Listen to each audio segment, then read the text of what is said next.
వర్మ గారి క్రేజ్ గురించి మనం చెప్పక్కర్లేదు. సినిమా మీద ఉన్న కాన్ఫిడెన్స్, సినిమా మీద ఉన్న ఇంకా దగ్గర పెట్టుకోవాలి. ఓకే, సినిమా మీద ఉన్న కాన్ఫిడెన్స్ వల్ల మళ్ళీ దీన్ని రిలీజ్ చేయటం, దీన్ని 4K డాల్బీలో రిలీజ్ చేస్తాము. మీ అందరి సహకారంతో దీన్ని గ్రాండ్ సక్సెస్ చేయాలి అని చెప్పి నేను రిక్వెస్ట్ చేస్తాను. Thank you. డైరెక్టర్ గారు ఆర్జీవి గారి కోసం 7th థియేటర్కి వెళ్ళి చూస్తాను సార్. మీరు ఆ రోజు ఇక్కడే ఉంటారా, ముంబై వెళ్ళిపోతారా? Okay okay, yes. సో మన నటి గారిని మాట్లాడవలసిందిగా రిక్వెస్ట్ చేస్తూ ఉన్నాం. మీడియా సోదరులందరికీ నమస్కారం. నాకు ఫ్రెండు అంటే ఇటు సి కళ్యాణ్ ఫ్రెండే, నాకు మురళీకృష్ణ గారు ఫ్రెండే, వర్మ గారు కూడా నాకు క్లోజ్ ఫ్రెండే, మురళీకృష్ణ గారు కూడా నాకు, అందరూ వర్మ గారు కూడా నాకు క్లోజ్ ఫ్రెండే. మా జర్నీ ఈజ్ 22 years వర్మ గారితో నాకు. అయితే ఏది ఉన్నా మాకు, మేము సినిమాలు కానీ ఆయనతో తీసిన ఫ్రెండ్షిప్లో ఫ్యామిలీ ఫ్రెండ్, నాకు ఫ్యామిలీ ఫ్రెండ్. అయితే అన్నీ కాకుండా నేను ఆయన అభిమాని కూడా. ఎందుకంటే ఒక రంగీల, ఒక శివ అంటే డైరెక్టర్ అంటే ఎలా ఉండాలి, డైరెక్టర్ అంటే ఎలా చేయాలి, డైరెక్టర్ అంటే నిర్మాతల తరపున డైరెక్టరు, షార్ట్ టైంలో సినిమా చేసి సూపర్ హిట్ చేసిన సినిమాలు, సెల్ ఫోన్తో సినిమా తీసి సూపర్ హిట్ చేసిన డైరెక్టర్గా ఎన్నో ఉన్నాయి, ఎన్నో చరిత్రలు ఉన్నాయి. ఆయన కోసం ఒక ఇంటర్నేషనల్ డైరెక్టర్, ఆయన కోసం మనం చెప్పలేం. ఎందుకంటే ఒక చరిత్ర, అదే ఈ రక్త చరిత్ర కూడా. ఒక రక్త చరిత్ర సినిమా తీసేటప్పుడు ఒకప్పుడు ఫ్యాక్షనిజం అంటే ఏంటి, ఎన్ని కుటుంబాలు కోల్పోయాయి, రెండు కులాల మధ్యన, రెండు వర్గాల మధ్యన నలిగిపోయిన ఎన్నో ప్రాణాలు పోగొట్టుకున్న ఒక కుటుంబాలని అందరినీ ఆలోచించి ఆ సినిమాని అందరి దగ్గరికి వెళ్ళి ఆమోదకరిపి చేసుకొని మ్యాక్సిమం దగ్గరగా సినిమా తీసని వ్యక్తి ఎవరైనా ఉంటే అది రామ్ గోపాల్ వర్మ గారు. ఇదే రక్త చరిత్ర. ఇది రాయలసీమలో ఒకప్పుడు ఎలాగుండేది, ఇప్పుడు రాయలసీమ రత్నాల సీమగా ఇప్పుడున్న వాళ్ళ పిల్లలు రోడ్లు మొత్తం రోడ్లు ఎలాగున్నాయి, ఇల్లులు ఎలాగున్నాయి.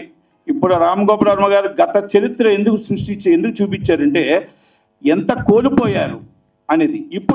ఇప్పుడు కూడా మళ్ళీ రిలీజ్కి చాలామంది ప్రేక్షకులు అందరూ అడుగుతున్నారు, మేము చూడాలి, ఇప్పుడున్న జనరేషన్ ఆ సినిమా చూడాలి, ఎంత నష్టపోయాం, ఎలాగైపోయాం.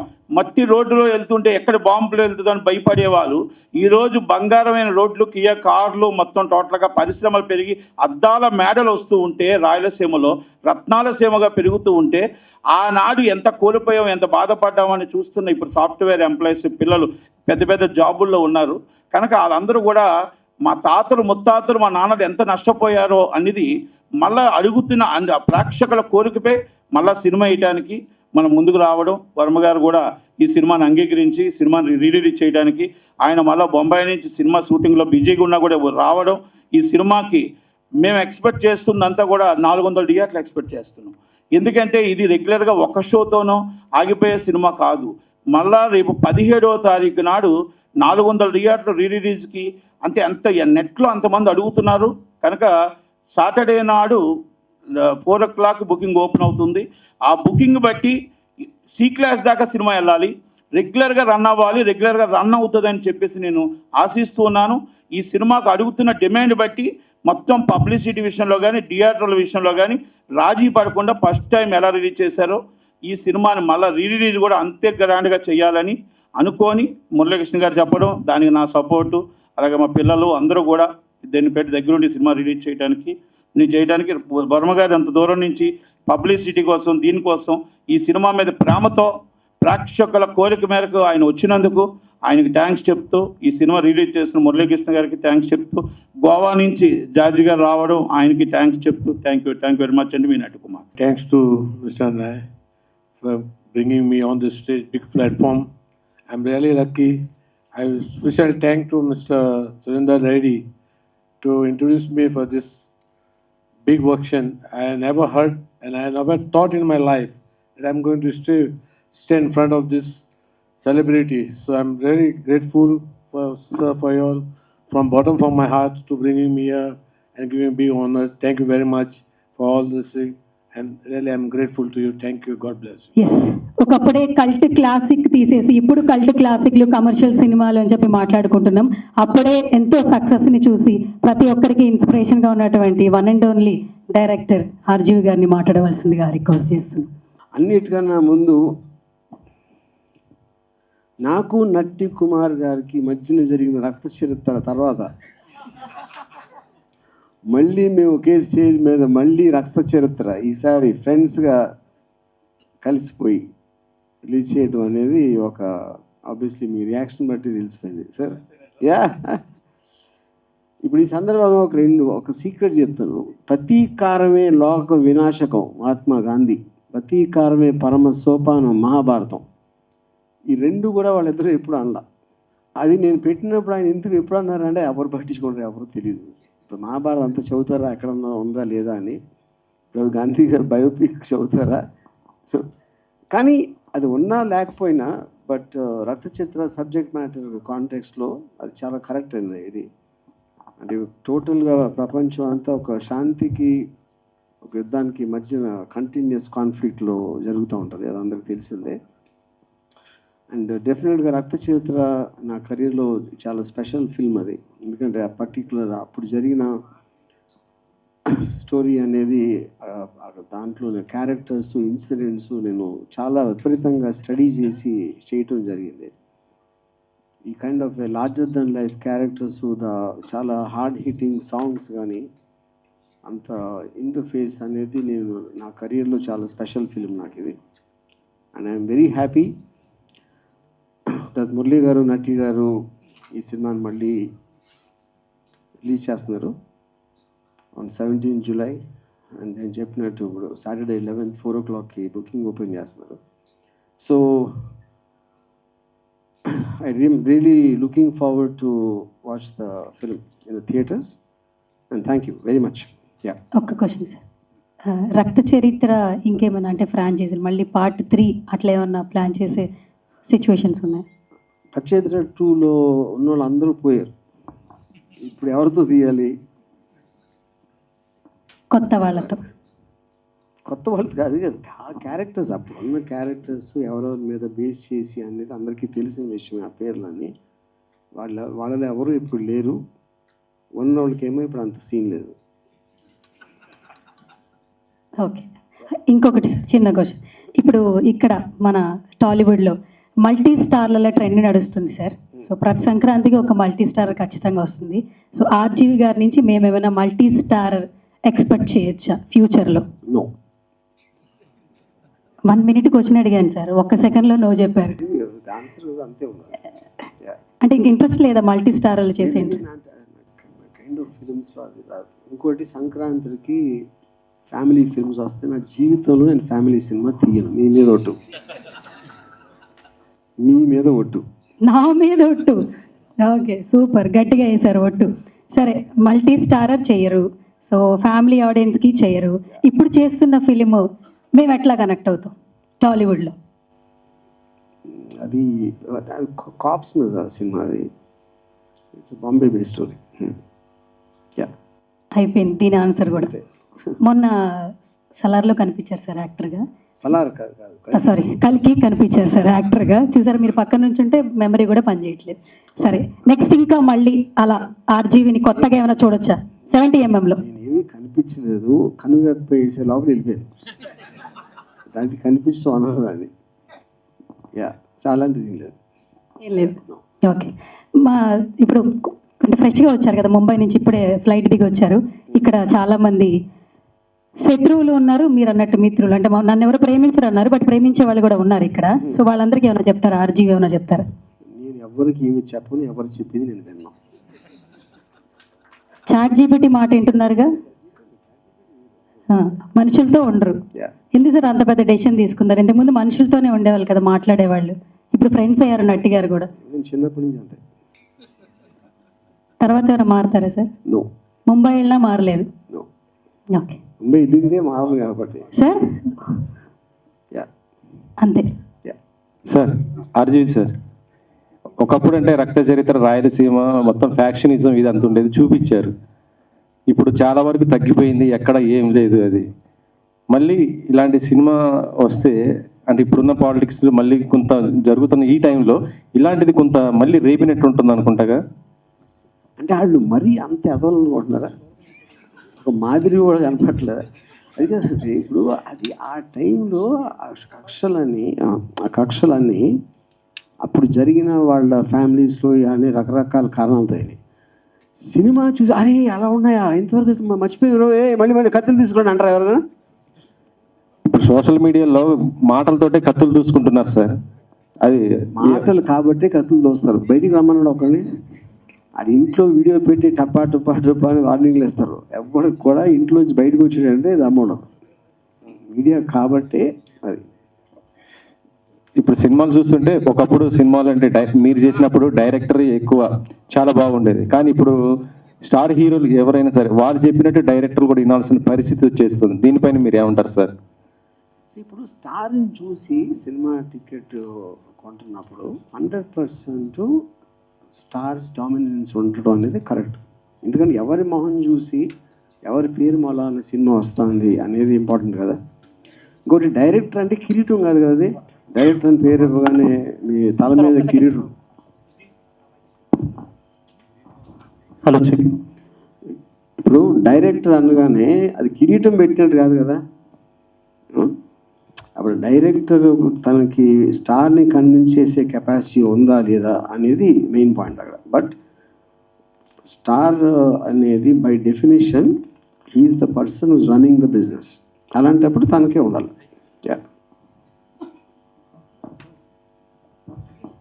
వర్మగారు నమస్తే. సో మీ గురించి మళ్ళీ ప్రత్యేకంగా అడిగినా కూడా మన చిన్నతనం అవుతుంది, మళ్ళీ తక్కువ అవుతుంది. సో నేను అడిగేది అంటే ఫ్యామిలీ సెంటిమెంట్ సినిమాలు చేయమన్నారు. నా ఇష్టం వచ్చినట్టు కథ సినిమా తీస్తాను, చూస్తే చూస్తారు లేకపోతే లేదు. సో ఓటింగ్ పెట్టిన తర్వాత ఫ్యామిలీ సెంటిమెంట్ సినిమా కావాలి వర్మ గారి డైరెక్షన్లో అంటే చేయడానికి సిద్ధంగా ఉంటారా? ఫస్ట్ ఆఫ్ ఆల్ ఫ్యామిలీస్ అని ఎవరు ఉండరండి, అది మన అపోహ. ఇప్పుడు ఒక ఫ్యామిలీ అందరూ వచ్చారనుకోండి థియేటర్కి, అందులో మొగుడేమో హీరోయిన్ చూస్తాడు, భార్య ఏమో హీరోయిన్ కాస్ట్యూమ్స్ వస్తుంది, ఆ కొడుకు ఏమో ఎందుకు తెచ్చాను రా బాబు ఈ అమ్మ నన్ను చంపేస్తున్నారు ఈ బోరింగ్ సినిమా అని వాళ్ళు అనుకుంటారు. ఊరికనే రావటానికి వెళ్ళటానికి ఫ్యామిలీలో ఉంటారు. యాక్చువల్గా పీపుల్ అనేది ఫ్యామిలీ అందరూ కలిసి వలి ఉంది సినిమా అని ఎవ్వడం అనుకుంటారు, అంతా ఊహ. భవిష్యత్తులో ఒక పౌరాణిక సినిమా చేసే ఆలోచన ఉందా? ఎందుకంటే నాకు ఆ ఓపిక లేదు. అలా కాస్ట్యూమ్స్, సీజీలు, విఎఫ్ఎక్స్లు అన్నీ అంత నాకంటే ఐ ప్రిఫర్ ఇది అంటే రియలిస్టిక్ డ్రామాస్. నటికుమార్ గారు, ఇప్పుడు ఈ సినిమాని మీకున్న కాన్ఫిడెన్స్కి సినిమా రిలీజ్ చేస్తున్నారు, బాగుంది. ఎక్కడ రియాక్షన్స్ ఎదురైతే మీరు ఫేస్ చేస్తారా? ఇప్పుడు ఒకటండి, రియాక్షన్స్ అంటే మీరు ఏమంటున్నారు, రియాక్షన్స్ ఎదురైతే ఏమండి, సినిమా ఫీల్డ్కి వచ్చినప్పుడే సినిమాని ఎంటర్టైన్మెంట్గా చూడాలి.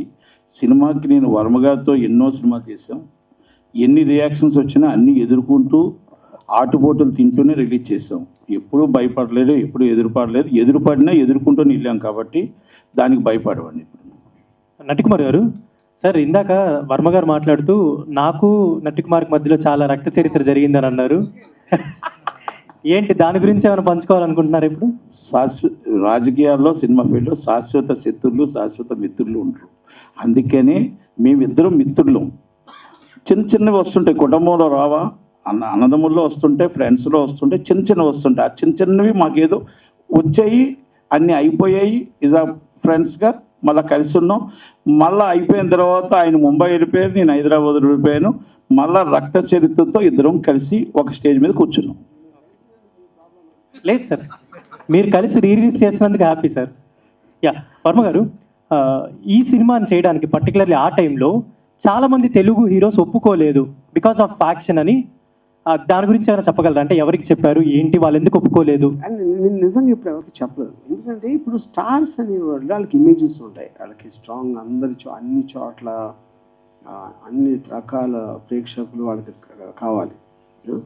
వాళ్ళకి పార్టీస్ తోటి సంబంధాలు ఉంటాయి, రకరకాల ఫ్యాన్స్లో డివిజన్ వచ్చేదానికి మామూలుగా సీనియర్స్ ఎవరిని అప్రోచ్ కూడా వాళ్ళు అంటే ఇప్పుడు ఇంకోటి ఏంటంటే ఇది హీరో విలన్ లాంటి ఫిలిం కదా, క్యారెక్టర్స్, అందరూ క్యారెక్టర్స్. వాళ్ళ కాంటెక్స్ట్ పాయింట్ ఆఫ్ వ్యూలో ఒక రియలిస్టిక్ స్టోరీ చెప్తున్నప్పుడు ఒక చాలా I mean hard heating actors ఉండాలి కానీ స్టార్స్ ఉండకూడదు అనేది నా బిలీఫ్ ఫస్ట్ నుంచి కూడా. అండ్ ఇప్పుడు మీరు అప్పుడు చాలా రియలిస్టిక్ ఇన్సిడెంట్స్ మీద సినిమాలు తీసేవారు. ఇప్పుడు ప్రజెంట్ దేని మీద తీయబోతున్నారు ఆర్జీవి గారు? స్ట్రైట్ తెలుగు ఫిలిం ఎప్పుడు వస్తుంది? ఎలాంటి ఇన్సిడెంట్ మీద తీస్తున్నారు? రైట్ టు తెలుగు సినిమా నేను చేయట్లేదండి. నేను ప్లాన్ చేస్తున్న 2 కూడా హిందీ సినిమాలే. యా.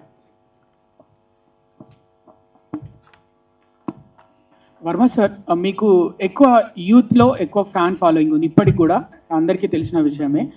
రక్త చరిత్ర రిలీజ్ అయ్యాక యూత్ ఈ రిలీజ్ అయ్యాక చూసి, రక్త చరిత్రను చూసి వాళ్ళు దీని నుంచి నేర్చుకోవాలంటే ఏం నేర్చుకోవాలి ఈ సినిమా నుంచి? 5 అడుగులు పడవాలి. ఇప్పుడు రక్త చరిత్ర చూసి ఏం నేర్చుకుంటారు చెప్పండి నాకు. మీరు చెప్పండి అసలు. కోపం వస్తే అంటే ఇప్పుడు దీనికి వచ్చి ఓహో వైలెన్స్ అయితే ఇలా ఉంటుందా, ఇతర మన చదువులో ఉందాం అని వెళ్తారా? అదే మీ ఉద్దేశం? అవునవును. ఉండవు. ఎందుకంటే ఎంటర్ ద డ్రాగన్ టైం నుంచి ఒక యాక్షన్ సినిమా చూస్తే బయటకు వచ్చి ఎవరిని కొడదామా అనిపిస్తుంది. కొట్టే ధైర్యం ఉండదు, అది వేరే విషయం. Action film is suppose to excite you. Yeah. అలాగే మీ సినిమాల కంటే ఎక్కువ మీ ట్వీట్సే కాంట్రవర్సీగా ఉంటాయి అంటే మీరు ఏం చెప్తారు? అది మీరు చెప్పండి, నేనే చెప్తాను. కాంట్రవర్సీ అనేది అవతల వాళ్ళు చెప్పాలి కదా. యా. సార్ పర్టికులర్లీ ఈ సినిమా తీసేటప్పుడు, రక్త చరిత్ర తీసేటప్పుడు మీరు ఆ ఫ్యామిలీస్ని కలవడం, ఉన్న వాళ్ళని, ఆ స్టోరీ అదంతా కూడా డిస్కస్ చేశారు. ఇది చేసిన తర్వాత కూడా మీకు ఏమైనా వార్నింగ్స్ వచ్చాయా సార్ ఈ సినిమా చేసిన తర్వాత? నాకు ఎప్పుడు రాలేదు వార్నింగ్. నేను ఎప్పుడు ఇచ్చాను కానీ నాకు ఎవరు ఇవ్వాలి. ఓకే. మీకు వచ్చిన అసలు ఇప్పుడు వార్నింగ్సే రాలేదా? బెస్ట్ వార్నింగ్స్ అలా కూడా ఏం లేవు? ఓకే. అదే మీరు ఒక ఎన్నిసార్లు కొట్టిన చావని పామురా వీడని ఒక డైలాగ్ ఉంది, అలాంటివి ఏమైనా వచ్చాయా మరి? ఓకే. 5 తిట్లు అంటారు వార్నింగ్ గారు. ఓకే. హాయ్ సార్, నరేష్ ఇక్కడ. సో మీరు రాయలసీమ బ్యాక్డ్రాప్లో రక్త చరిత్ర తీసినారు, ఆంధ్ర బెజవాడ వంగవీటి సినిమా తీసినారు. 2 సెన్సేషన్సే. ఆ సినిమాలు చాలామంది వాచ్ చేస్తున్నారు మెనీ టైమ్స్. సో తెలంగాణ బ్యాక్డ్రాప్లో ముఖ్యంగా మీకు రేవంత్ రెడ్డి అంటే బాగా ఇష్టం. ఆయన పైన ఏమన్నా సినిమా ఎక్స్పెక్ట్ చేయొచ్చా ఫ్యూచర్లో? Not right. ZPTC to CM. Okay. నేను అసలు పొలిటికల్ సినిమా ఇంకా తీయకూడదని నా మీద నేనే ఒట్టేసుకున్నాను. ఓకే. సమన్యాయం అవుతుందా తెలంగాణది కూడా తీస్తే? Telangana politics. Yeah. Okay. So మీరు నార్మల్గా రీసెంట్గా అంటే రెగ్యులర్గా జరిగే దానిపైన తీస్తుంటారు. సో ఇప్పుడు హాట్ టాపిక్గా ముఖ్యంగా హస్బెండ్లని లవర్స్ని చంపే ఇష్యూస్ మనం చూస్తున్నాం, క్రైమ్స్ లైక్ సియా గోయల్. ఏమైనా ఎక్స్పెక్ట్ చేయొచ్చా? హస్బెండ్ని లవర్స్ చంపుతున్నారా? అదేంటి? హస్బెండ్స్ని ముఖ్యంగా అబ్బాయిలని మొగుడ్లని చంపుతున్నారు. అది నేను సపోర్ట్ చేస్తాను, ఎందుకంటే నాకు పెళ్ళి అంటే ఇష్టం ఉండదు కాబట్టి. ఆర్జీవి గారు సార్, మీరు ఫస్ట్ సినిమా తీసినప్పుడు ఆర్జీవి గారికి, ఇప్పుడు తీస్తున్న సినిమా ఆర్జీవి గారికి మధ్య డిఫరెన్స్ ఏంటి sir? Thanks, that's a good question. Actually ఇప్పుడు ఐ థింక్ అప్పుడు పిచ్చి ఉండేది, ఇప్పుడు పిచ్చి ముదిరింది. సార్ మీరు సినిమా తీస్తే జనాలకి ఏం మెసేజ్ ఇస్తారు సార్? అండ్ మీ సినిమా ఎందుకు చూడాలి జనాలు? మీరు తీసే ఉద్దేశం ఏంటి? అంటే మీరు ఎక్కడి వారో నాకు తెలియదు. ఇప్పుడు దీనికి ఒక 10,000 సార్లు ఇచ్చింది అది సమాధానం. నా సినిమా ఎందుకు చూడాలంటే అది అందరికీ తెలుసు, ఎవరిని అడిగినా చెప్తారు. అదొక పక్కన పెట్టండి. ఫస్ట్ క్వశ్చన్ ఏంటి? మీ సినిమా మెసేజ్. నేను మెసేజ్లు వాట్సాప్లో ఇస్తాను, సినిమాలో ఇవ్వను. ఆర్జీవి గారు, ఇంతకుముందు మీరు ట్వీట్ చేసినా ఏదైనా సినిమా అనౌన్స్ చేసినా అది కాంట్రవర్సీ అయ్యేది. ఈ మధ్యకాలంలో మీ మీద ఎటువంటి కాంట్రవర్సీ లేదు. అంటే మీలో ఏమైనా ఫైర్ తగ్గిందా, లేదంటే అన్నీ పట్టించుకోవడం మానేశారా? అంటే ఇప్పుడు పొలిటికల్ ఫిలిమ్స్ తీస్తున్నప్పుడు ఏదో ఎవరు ఏమన్నా ఎవరికో ఏదో వస్తుంది కాబట్టి అది ఉంటుంది. ఇప్పుడు నేను తీయట్లేదు కాబట్టి మేబీ. ప్రస్తుతం ఆంధ్రప్రదేశ్ రాజకీయాలని అబ్జర్వ్ చేస్తున్నారా? ఏం జరుగుతుంది, ఎలా ఉంది అని? జీరో, ఏమి తెలియదు. ఇంతకుముందు మీరు చెప్పారు అంటే ట్వీట్స్ వరకే పరిమితం అవుతారు కానీ బయటకు వచ్చి ఎవరు మాట్లాడరు అని. బయటకు వచ్చి మాట్లాడిన వాళ్ళని ఈ మధ్యకాలంలో అరెస్టులు ఎక్కువగా జరుగుతున్నాయి. వాటి మీద మీ కామెంట్? అంటే నాకు స్పెసిఫిక్ ఇన్సిడెంట్స్ నాకు నిజంగా తెలియదు. ఈచ్ దానికి అరెస్ట్ అనే దానికి ఒక ప్రొసీజర్ ఉంటుంది. వాళ్ళు ఏమన్నారు, అది ఏ సెక్షన్ కిందకు వస్తుంది ఇలాంటి రకరకాల ఫ్యాక్టర్స్ ఉంటాయి కాబట్టి I can't say. Sir me latest movie ఏం రాబోతుంది సార్? తెలుగులో ఎప్పుడు తీస్తారు? తెలుగులో తీయట్లేదు ఇప్పుడు ప్రస్తుతానికి. సార్ మైథాలజీ మూవీ తీయాలి అని అంటే ఓపిక లేదు అన్నారు కదా, ఇప్పుడే చెప్పండి. సో అంటే ఓపిక లేదు అని అంటే ఆర్జీవి గారు ఓల్డ్ అయ్యారని ఒప్పుకుంటున్నారు? పేషెన్స్ ఓపిక డిఫరెంట్. పేషెన్స్ అనేది దాంట్లో పెట్టే ఒక ట్రెమెండస్ డీటెయిలింగ్, కాస్ట్యూము, లేకపోతే స్కెచ్, ఆర్ట్ డైరెక్షన్, అదంతా ఆ టైప్ ఆఫ్ సినిమా నేను చూడను యాక్చువల్గా. మోస్ట్లీ నాకు రియలిస్టిక్ డ్రామాస్ అనేది ఇంట్రెస్ట్ ఉంటుంది కాబట్టి. అజయ్ గారు ఇక్కడ సరే కదా, నా పేరు విశ్వనాథ్ అండి, మీకు పెద్ద ఫ్యాన్. మీరు నాగార్జున గారితో శివ లాంటి బ్లాక్ బస్టర్ సినిమా తీశారు, మళ్ళీ ఆయనతో చేసే ఏమన్నా ఐడియా ఉందా? డిస్కస్ చేశారా? లేదు సార్, హాలీవుడ్ బాలీవుడ్ రకరకాల ఇండస్ట్రీలు మనకి లాంగ్వేజ్ పరంగా ఉన్నాయి. సో డిఫరెన్స్ ఏం కనిపించింది? హాలీవుడ్ బెటర్ అనిపించిందా, టాలీవుడ్ బెటర్ అనిపించిందా? డిఫరెన్స్ దేంట్లో టెక్నాలజీలో కానీ, సినిమా మేకింగ్లో కానీ, అడ్వాన్స్గా ఉన్న మార్కెటింగ్ విషయంలో కానీ. అన్న నాకు first of all Tollywood Bollywood అని ఉండదండి, డైరెక్టర్స్లో ఉంటారు. ఇప్పుడు రాజమౌళి గుజరాత్లో పుట్టిన అలాగే తీసుకోడు కదా సినిమా. సందీప్ వంగా ఒరిస్సాలో పుట్టిన అది తీసేవాడు. సో మనం ఏంటంటే మన దగ్గర మా తెలుగుడు అని అనుకుంటాం మనం. అది కాదు, అతని పర్టికులర్ థింగ్. అసలు టాలీవుడ్ అందరికీ కలిపి ఒక వాల్యూ, బాలీవుడ్ అందరికీ కలిపి ఒక వాల్యూ ఉండదు. అలా డిఫరెన్స్ కనిపిస్తుంటుంది అప్పుడు. ఏం లేదు డిఫరెన్స్ మనుషుల్లో. Each company, each person, each director కానీ వాళ్ళ పర్సనాలిటీస్ మధ్య మళ్ళీ చేస్తారు, కానీ అందరూ కలిసి ఒకలాగా చేయరు. ఇంగ్లీష్ మూవీ చేసే ఆలోచన నో. అర్జీవ్ గారు హాయ్ సార్. ఈ పర్టికులర్ టైంలో రక్త చరిత్రని రిలీజ్ చేయడానికి రీజన్ ఏంటి? అది నట్టి గారిని అడగాలి. ఎవరైనా చెప్పచ్చు. అంటే రిలీజ్లు చేసి డబ్బులు సంపాదిస్తున్నారని చేస్తున్నారా, లేదా ఈ పర్టికులర్ టైంలో ఆడియన్స్ ఈ సినిమా చూడాలి అని అనుకుంటున్నారని చేస్తున్నారు? ఎవరైనా చెప్పచ్చు. ఎనీవన్. ఇప్పుడు రిలీజ్ ట్రెండ్ తీసుకొచ్చింది నేనే, ఫస్ట్ సినిమా స్టార్ట్ చేసింది నేనే. అంటే కొలవర్ 3 అవ్వచ్చు, తర్వాత సో మెనీ మూవీస్ చేశాను. అంటే రిలీజు ప్రేక్షకులు చూస్తున్నారు కాబట్టి గత మెమరీస్ అప్పుడు కొలవర్ 3 యావరేజ్ ఆడింది, మళ్ళీ తర్వాత వచ్చింది. అది అలాగే వర్మగారు శివ అప్పుడెప్పుడో చూసారు. ఆ జనరేషన్ ఇప్పుడు ఈ జనరేషన్ అడుగుతున్నారు, అంటే ఈ జనరేషన్ శివగా వర్మగారి సినిమా అంటే అది చూడాలి. అలాగే మీరు నెట్లో చూస్తే రక్త చరిత్ర అనేది అంటే అప్పుడున్న డైరెక్టర్ వర్మ గారు ఎలా తీశారు అంటే ఇప్పుడున్న జనరేషన్ చూడాలి. అంటే 16 సంవత్సరాలు అయిపోయింది కాబట్టి సినిమా చూడాలనుకుంటున్నారు కాబట్టి కొన్ని మనీ కోసం సినిమా రిలీజ్ చేస్తాం, కొన్ని మెమోరీస్ కోసం సినిమా రిలీజ్ చేస్తాం. అలా ఇది కొంచెం మనీ అనేది పక్కన పెడితే మెమోరీస్ అనేది కంపల్సరీ సినిమా రిలీజ్ చేస్తే. ఇప్పుడు రామ్ గోపాల్ వర్మ గారు అనేది మనందరికీ తెలుసు, ఆ డైరెక్టర్గా ఆయన ఏ చరిత్రైనా సృష్టించాడు. అలాంటి సినిమాలు మీరు ఇందాక అడిగారు ప్రశ్నలు, అప్పుడు మీరు ఆయన ఇప్పుడు ఓల్డ్ అయిపోయారు. ఆయన ఓల్డ్ అవ్వలేదు, ఆయన ఎప్పుడు యంగే, ఏ రోజైనా యంగే. ఇప్పుడు తలుచుకుంటే ఇప్పుడు కూడా కథే హీరో ఉంటాడు తప్ప ఎప్పుడు హీరోని పెట్టి సినిమా తీయడు. ఆయన కథని హీరోగా సృష్టిస్తాడు. ఈ సినిమాలో కూడా కథే హీరో కనుక ఆ సినిమాని అక్కడ ఎప్పుడు సెన్సేషనల్ చేసిందో మళ్ళీ సెన్సేషనల్ సినిమాని మళ్ళా ఒక్కసారి ఈ సినిమా ప్రేక్షకుల ముందుకు అడిగిన ప్రకారం తీసుకొద్దాం అన్న ఆలోచనతో నేను వచ్చి మురళీకృష్ణ గారు చెప్పడం, మళ్ళీ సి కళ్యాణ్ గారికి చెప్పడం, వర్మ గారు నేను రిక్వెస్ట్ చేయడం, ఈ సినిమా రిలీజ్కి రావడానికి అవకాశం వచ్చింది. అంటే ఈజ్ మెమోరీస్ అంటే ప్రేక్షకులు అడుగుతున్నారు కాబట్టి మనం కొన్ని వేస్తాం అంతే. ఆర్జీవి గారు, సో చాలామంది మిమ్మల్ని జీనియస్ అంటారు, ఇంకొంతమంది కాంట్రవర్సీ కింగ్ అంటారు. సో మీకు ఏ ట్యాక్స్? కొంతమంది తెంగరోడు అంటారు. అది మీ అందరు నవ్వారంటే అది కరెక్టే కదా. చెప్పండి ఇప్పుడు. సో మరి చాలా మంది ట్రోల్స్ చేసే వాళ్ళు కూడా ఉంటారు, కొంతమంది అభిమానించే వాళ్ళు కూడా ఉంటారు. సో వాళ్ళకి మీరేం చెప్పాలనుకుంటున్నారు? ఇప్పుడు ప్రతి ఒక్కరికి నోరు ఉంటుందండి, ప్రతి నోటికి ఒక ఒపీనియన్ ఉంటుంది, అలాగే నాకు కూడా ఉంటుంది. సో ఎవడ నోరు అది పారేసుకుంటే ఏం ప్రాబ్లం? ఎంటర్టైన్మెంట్ అయితే వస్తుంది కదా అందరికీ.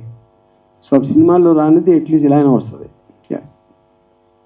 సార్ వర్మ గారు, ఇప్పుడు ఎక్కువగా పాన్ ఇండియా సినిమాలు వస్తున్నాయి అన్ని లాంగ్వేజ్లో. అంటే తెలుగు సినిమా ఎక్కువ భాగం ఇప్పుడు తీసే వాళ్ళందరూ పాన్ ఇండియా అంటున్నారు. అది ఆ స్థాయిలో అది ఆ బిజినెస్ జరుగుతుందా, ఆ యొక్క ఇదిలో ఆడుతుందా? అంటే కొన్ని సినిమాలు వరల్డ్ వైడ్గా బ్రహ్మాండంగా ఆడాయి, కానీ ప్రతిదీ ఈ మధ్య పాన్ ఇండియా అంటున్నారు. అది వర్కౌట్ అవుతుందా? అయిన వాళ్ళకి అవుతుంది, అవన్న వాళ్ళకి అవ్వదు, అంతే కదా. ఇప్పుడు ఒకసారి ఆల్రెడీ ప్రూవ్ అయితే ఒక సినిమా ఎంత బాగా ఆడుతుందని ప్రతి ఒక్కరికి ఆశ ఉంటుంది. నా సినిమా కూడా ఆడుతుందేమో, నా సినిమా కూడా దానికన్నా బెటర్ అవ్వచ్చు, ఏదో కొంచెం తక్కువ అవ్వచ్చు. అన్ని బిజినెస్ అలాగే కదా నడిచేది, ఒకసారి ప్రూవ్ అయిన తర్వాత. అంటే తెలుగు సినిమా హిందీ రైట్స్ కానీ ఓటీటీ రైట్స్ ఇవి కూడా ఇతర లాంగ్వేజ్ రావడం వల్ల దాని యొక్క స్థాయి పెరిగింది, తెలుగు సినిమా స్థాయి అంటారు. ఆబ్వియస్గా మీకు ఫైనల్గా రికవరీ అనేది అన్నిటి మీద నుంచి కదా వచ్చేది. అది సినిమా బట్టి టైం బట్టి మారుతూ ఉంటుంది. పార్ట్ 1 రిలీజా, 2 కలిపా సార్? పార్ట్ 2 కూడా, కానీ కొంచెం టైం తీసుకుంది. ఓకే సార్, ఇప్పుడు మీరు చెప్పండి మురళి గారు. సో ఏంటి మీరు రక్త చరిత్ర అనే సినిమాని రిలీజ్ చేయడానికి కారణం ఏంటి? నట్కుమార్ ఇనిషియేట్ చేయడం వల్ల సినిమా రిలీజ్ చేస్తాను. అంటే చాలా సినిమాలు ఉన్నాయి కదా, పర్టికులర్లీ ఆర్జీవి గారి సినిమా క్లాసిక్ సినిమా అండి, ఒకప్పుడు చూడాల్సిన సినిమా. మీ అనుభవం ఏంటి అప్పుడు ఈ సినిమా చూసినప్పుడు? ఐ లైక్ ఇట్ అండి. ఓకే, వర్మ గారి గురించి మనం చెప్పక ఈజీ లేదండి, చాలా బాగా తీశారు అప్పుడు. ఆ సినిమా బాగా అంటే ఒపీనియన్ అడిగాను సార్.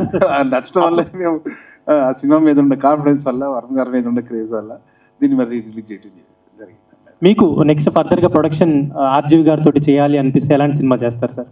అది ఇంకా ఇప్పుడే చెప్పలేనండి, ఇంకా ఇట్ టేక్స్ టైం. మీకు చేయాలని ఉందా ఆర్జీవి గారి కాంబినేషన్లో? లేదండి. ఓకే, థ్యాంక్ యూ అండి. నట్టికుమార్ సార్, మీకు సార్ మీరు ఎప్పుడు చిన్న సినిమాల గురించి పోరాడుతుంటారు, చిన్న సినిమాలు బాగా ఆడాలని. యాక్చువల్లీ రిలీజ్ వల్ల చిన్న సినిమాలు రిలీజ్ అయినప్పుడు వాటి కలెక్షన్స్కు దెబ్బ పడుతుంది అని అంటే మీరు ఏం చెప్తారు? అంటే ఒకటండి, అది ఫస్ట్ నుంచి చెప్తున్నాం, రిలీజ్ అనేది ఒక ట్రెండ్ వచ్చింది. ఇప్పుడు నేనేం కాదు, అందరూ మొత్తం చేస్తున్నారు. రిలీజ్ బాగున్నప్పుడు చిన్న సినిమాలకి థియేటర్ దొరకట్లేదని మధ్యాహ్నం 2:30 షో అడుగుతున్నాం. అందుకనే మన సబ్ కమిటీలో కూడా 2:30 షో కంపల్సరీ చిన్న సినిమాకి పెట్టాలి. 20% ఆక్యుపేషన్ అనేది మల్టీప్లెక్స్లో ఇవ్వాలి. అలాగే చిన్న సినిమాని బతికించాలి. అంటే రిలీజ్ అనేది ఒకటి, మార్నింగ్ 8 o'clock షో అనేది చిన్న సినిమాలు రావండి. చిన్న సినిమా ఎప్పుడు కూడా 2:30 షో వేస్తేనే వస్తాయి తప్ప 8 o'clock షో అనేది ఏంటంటే ఒక స్పెసిఫిక్ టైం, అంటే ఒక ఫ్యాన్స్ షో, ప్రీమియర్ షో కానీ, లేకపోతే ఇప్పుడు ఈ సినిమా ఉందండి 8 o'clock షోలో ఓపెన్ అవుతున్నాయి. రేపు సాటర్డే 4 o'clockకి 11th. అయితే 8 o'clock షో ఎప్పుడు కూడా ఫుల్ అయిపోతుందండి. మీరు వేస్తే చూడండి, నేను ఇప్పుడు ఒక 30 సార్లు వేసి ఉంటాను. మన ఇది రెబల్ అనే సినిమా, అంటే వర్షం అన్నీ నేను వేసిన సినిమాలు. రెబల్ అనే సినిమా వేస్తే 8 o'clock ఎప్పుడు వేసినా ఫుల్లే. అంటే అది 8 o'clock షో అనేది ఫ్యాన్స్ అంటారు, అంటే ప్రీమియర్ షో అంటారు. దానికి చిన్న సినిమాకి సంబంధం ఉండదు. ఈ సినిమా ఒక్కసారి ఫుల్ అయిందనుకోండి, మళ్ళీ 11 o'clock 2 o'clock అలా వేసుకుంటూ వెళ్తారు. కనుక రిలీజ్ ట్రెండ్కి చిన్న సినిమాకి సంబంధం ఉండదండి. కనుక 2 o'clock షో అనేది కంపల్సరీ 2:30 షో వస్తేనే చిన్న సినిమా బతుకుతుంది. 20% మల్టీప్లెక్స్ ఆక్యుపేషన్ వస్తేనే చిన్న సినిమా బతుకుతుంది. 100 రూపాయల లోపు టికెట్ ఉంటేనే చిన్న సినిమా బతుకుతుంది. 50 రూపాయల లోపు తినుబండారాలు ఉంటేనే చిన్న సినిమా బతుకుతుంది. కార్మికుడు బతుకుతాడు. ఇది నాది ఇప్పుడు కాదండి, నేను 25 సంవత్సరాల నుంచి పోరాడుతూనే ఉంటాను. నేను ఉన్నంత వరకు పోరాడుతూనే ఉంటాను. అలాగని పెద్ద సినిమాకి వ్యతిరేకిని కాను. నేను చిన్న సినిమాకు సపోర్ట్ చేస్తూ పెద్దవాళ్ళు బాగుండాలి, చిన్నవాళ్ళు బాగుండాలి. అలా ఉంటేనే ఇండస్ట్రీ నిలబడుతుంది, లేకపోతే ఇండస్ట్రీ నిలబడదండి. ఇండస్ట్రీ నిలబడాలి అంటే అందరం ఉండాలి, అందరంలో మనం ఉండాలి, అంతే. అందరికీ నమస్తే, దిస్ ఈజ్ కరాటే కళ్యాణి. మీరు మంచి న్యూస్ చూడాలన్నా, మంచి విషయాలన్నీ కూడా తెలుసుకోవాలనుకున్నా కూడా please subscribe V channel. Hello అండి, వీటీవీ సబ్స్క్రైబ్ చేయండి. హాయ్ అండి, this is actor Suman. So వీటీవీని లైక్ చేయండి, షేర్ చేయండి, సబ్స్క్రైబ్ చేయండి. Hi hello, I'm Sasirekha, Miss India. So వీటీవీని లైక్ చేయండి, సబ్స్క్రైబ్ చేయండి, షేర్ చేయండి. ఏమైనా డౌట్స్ ఉంటే కామెంట్ బాక్స్లో కామెంట్ చేయండి. Thanks for VTV.